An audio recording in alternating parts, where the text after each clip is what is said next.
I'm Andrew Carter. I am a journalist with the News and Observer. I'm also a lover and appreciator of the North Carolina mountains.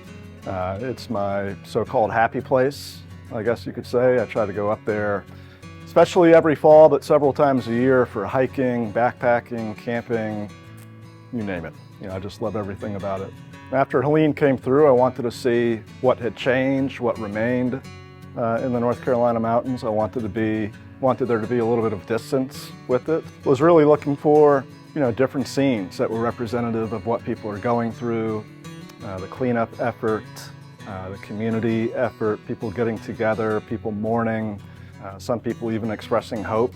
But you wonder going through some of these communities like Marshall, like Clyde, up in the Black Mountains along 19E between Burnsville and Spruce Pine. It's just nonstop devastation, and it makes you wonder how people are going to be able to rebuild. Are they going to be able to rebuild? Can people come back home? I mean, the little town of Marshall, which is on the French Broad River, it's about 15 miles northwest of Asheville, it's basically gone.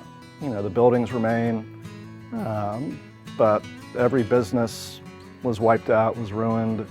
Little restaurants, little bars, little shops. And that's really a quintessential North Carolina mountain town that's representative of a lot of places like that throughout Western North Carolina. And so what troubled me the most was seeing, just those surreal sights of devastation and communities that unquestionably are never going to be the same. The North Carolina mountains are very unique in terms of how tight it is. Asheville, obviously very artsy, progressive, but you go out into the country to Burnsville, it's the same kind of folk, the same kind of resiliency, that same toughness. And so I think if there's any sort of positive to be taken, it's, seeing how people have come together in support of each other. I went to a high school football game on Friday night in Haywood County between Pisgah High School. Pisgah High is in Canton. Canton was one of those towns along the Pigeon River. I'm not going to say it was wiped out, but just nonstop devastation downtown. Businesses washed away. The cleanup effort had only just begun.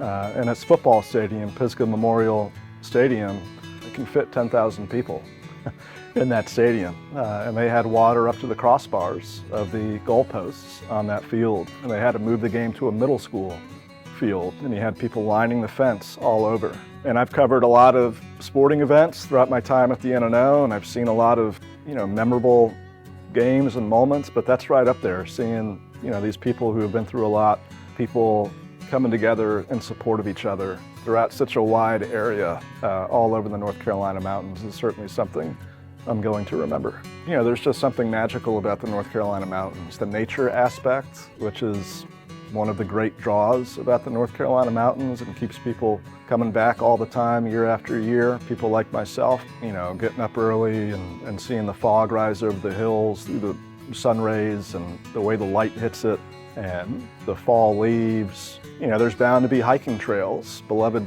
places like that are ruined. Most of all, I think of the human cost of this. I think there's going to be a lot of communities that struggle to bounce back to a degree. Somebody wrote, "We are Appalachian," in all capital letters, we got this. And I think that's a prevailing mentality up there. So I would say, amid all the things that will change and the places that will look different and businesses that may or may not come back, and all those things are endless, but I do think that spirit will persevere and remain.